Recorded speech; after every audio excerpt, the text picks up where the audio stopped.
네, 대표 유형 5번 문제 보도록 하겠습니다. 위법 수집 증거 배제 법칙에 관한 설명 중 가장 적절하지 않은 것은 1번 형사동법 217조 2항 217조 2항 이렇게 나오면 여러분 조문이 이렇게 뭐 217조 219조인지 우리가 어떻게 합니까? 이렇게 말씀하시는 분들도 있을 수 있는데 너무나도 유명한 조문들은 그냥 이렇게 나옵니다. 그러니까 우리가 이제 기출된 지문들 중에서라든가 이제 모의고사 같은 거 이렇게 보실 때 이게 이제 이런 식으로 조문이 나오면 이거는 정말로 중요한 거구나라고 생각해서 조금 여러분들이 알아두셔야 될 필요가 있습니다. 이제 형사동법 조문을 모두 다 알 필요는 없지만 몇 조에 뭐가 있다라고 하는 걸 알 필요는 전혀 없어요. 그건 아닌데 이런 것들은 좀 중요하니까 좀 보셔야 됩니다. 217조 2항 3항에 위반하여 압수수색 영장을 청구하여 이를 발부하지 아니하고도 즉시 반환하지 아니한 압수물 됐죠? 발부받지 아니하다. 영장은 청구를 했는데 영장이 안 나왔어요. 그러면 어떻게 해야 돼? 물건을 돌려줘야죠. 근데 돌려줘야 하는데 이걸 안 돌려줬단 말이죠. 안 돌려준 요 압수물은 유죄의 증거로 할 수가 없다. 그런데 피고인이나 변호인이 그냥 그거 씁시다 이런 식으로 이야기를 했다는 거죠. 그냥 뭐 내가 이거 위수증인 것 같은데 이거 뭐 그냥 어차피 뭐 나중에 다 밝혀질 거니까 그냥 씁시다 이러면서 피고인이나 변호인이 이를 증거로 하며 동의하면 유죄로 증거로 사용할 수 있는가. 자, 요게 일단 원칙은 뭐냐면은요.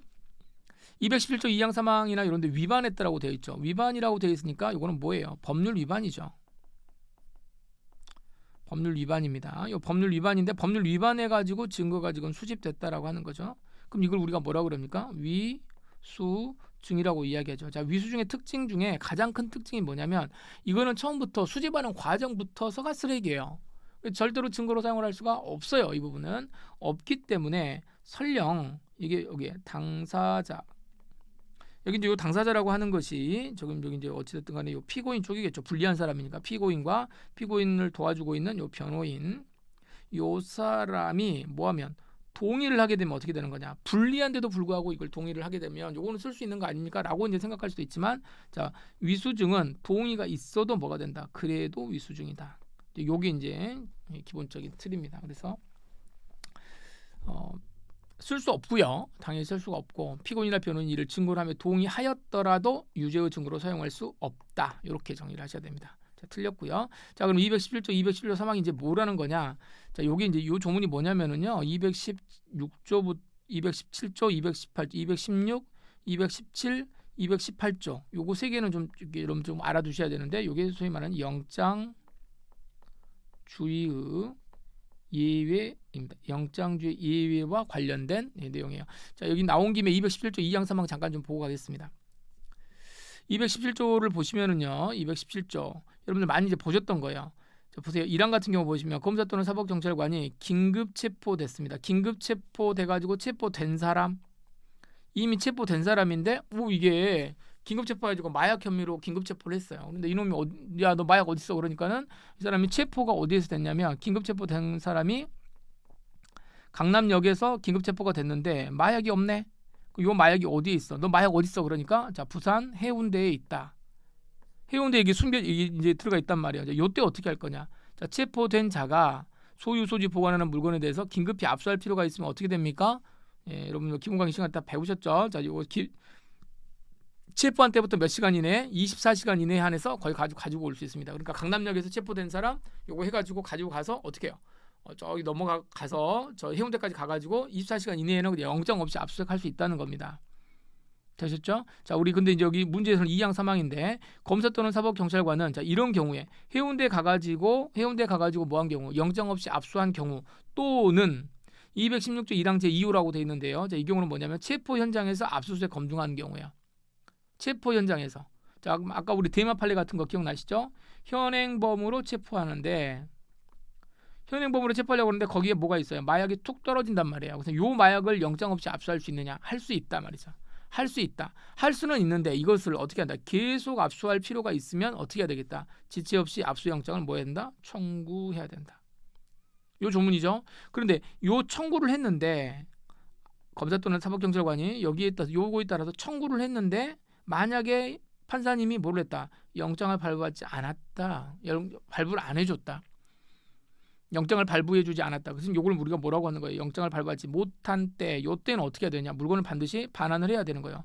반환을 해야 되는데 만약에 if not, 예, 반환을 하지 않았다. 이렇게 하게 되면 요거는 뭐가 되는 거예요? 요건 이제 위수중이 되는 거예요. 여기 위수중이 되는 거고, 요 위수중은 한 번 위수중은 어떻게 된다? 동의가 있다고 하더라도 그래도 뭐가 된다? 위수중이다.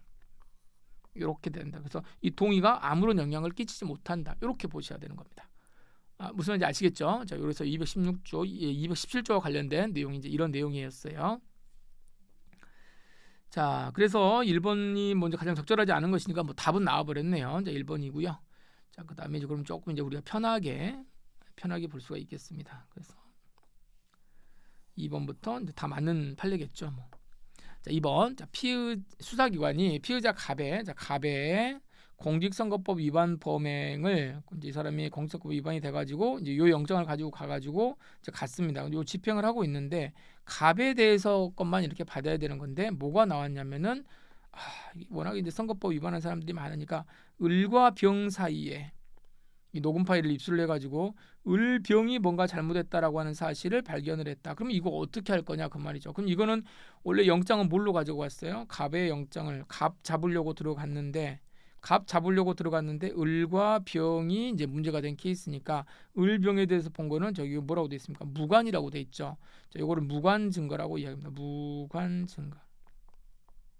무관 증거. 자, 이거는 반대말은 뭐겠습니까? 유관 증거겠죠. 관련성이 있는 증거라고 이야기를 해서 이걸 유관 증거라고 이야기를 해요. 근데 여기 이제 무관 증거입니다. 증거가 관련성이 없어요. 자, 이렇게 된다라고 한다면 이거는 어떻게 해야 돼요? 압수할 수가 없는 거죠. 압수할 수가 없습니다. 물론 이제 사전 영장주의 예외와 관련돼 가지고 이제 그런 쪽으로 이제 연결을 하면 좋지만 그거는 이제 그거고 원칙적으로 수사기관이 별도의 압수 영장을 발부하지 않고 만약에 압수를 했다라고 한다면 이것은 증거 능력이 있다 없다? 없다. 이걸 이제 저는 수업할 때 항상 갑을병 사건 이렇게 얘기하는데 갑과 을병은 서로 다르다 이렇게 보시면 되겠습니다. 3번 문제입니다.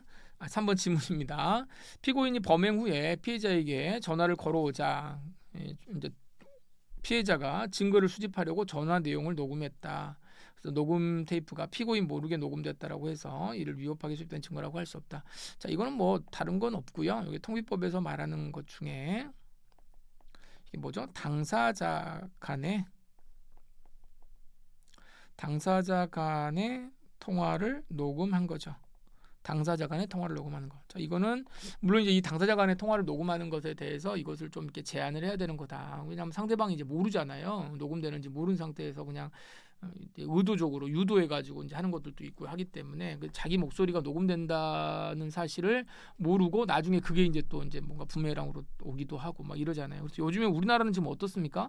뭐 별의별 사건에서 다 녹음하잖아요. 뭐 최근에 금년초에도 무슨 뭐 판사가 대법원장 만나러 가가지고도 판사들끼리도 참 웃기죠. 그 판사도 그러니까 대법원장 만나러 가가지고도 뭘 모르겠으니까 이렇게 녹음을 하는 거예요. 예, 그걸 가지고 그것도 이제 나중에 또 그걸 또 뭐 증거로 제출을 하고 이제 그런 세상입니다 지금. 그래서 이건 너무 좀 그런 거 아니야라고 생각하지만 그게 뭐 서로가 서로를 못 믿는 세상이다 보니까 이걸 이제 다 하는 거죠. 그러면서 이제 우리 판례가 이제 뭐라고 하는 거예요? 당사자 간이라고 하는 것은 뭐냐면 자기 목소리가 들어가는 걸 말하는 거예요. 내 목소리가 들어가서 내가 대화에 일방으로 참여한 그런 통화의 녹음은 요거는 괜찮다. 요거는 오케이.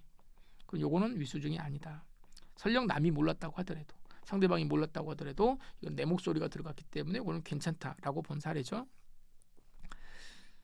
자, 4번 수사기관이 영장 또는 감정처분 허가장을 발부하지 아니한 채 동의 없이 혈액을 채취하고 사후에 이걸 받지 않았다. 그러면은 저거는 이제 강제체류과 관련된 거죠. 사후 영장 뒤에 받지 않았다라고 한다면 처음에는 그러니까 뭐 하는 거예요? 처음에는 영장 없이 뭘 할 수 있죠? 영장 없이 체열을 할 수가 있어요. 영장 없이 체열할 수 있지만 어떻게 된다? 그 다음 거 이걸 계속 쓰려면은 뭘 받아야 된다? 사후 영장을 받아야 된다. 라고 하는 케이스고 요게 안 되려면은 요게 이제 영장 관련돼 가지고 요게 아니려면은 이제 요거 어떻게 돼야 돼요? 이미 제출이 되면 사후 영장을 받을 필요가 없죠. 그래서 이미 제출되면 되는 데인데 요 이미 제출과 관련된 여러분들 기본 강의 때 많이 공부했던 판례가 뭐가 있죠? 간호사가 이미 치료 목적으로 치료 목적으로 체열한 것을 수사기관에게 이미 제출한 거. 요거는 이제 사후영장을 받을 필요가 없습니다. 그래서 그거는 뭐 증거로 사용할 수가 있지만 그렇지 않은 경우에는 사후영장을 받아야만 증거 능력이 있는 증거, 즉 유죄의 증거로 사용할 수 있다. 이렇게 본 내용입니다. 사용할 수 없다라고 그랬으니까 이제 여기도 맞겠네요. 그래서 요 문제 대표용 5번 문제 정답은 1번입니다.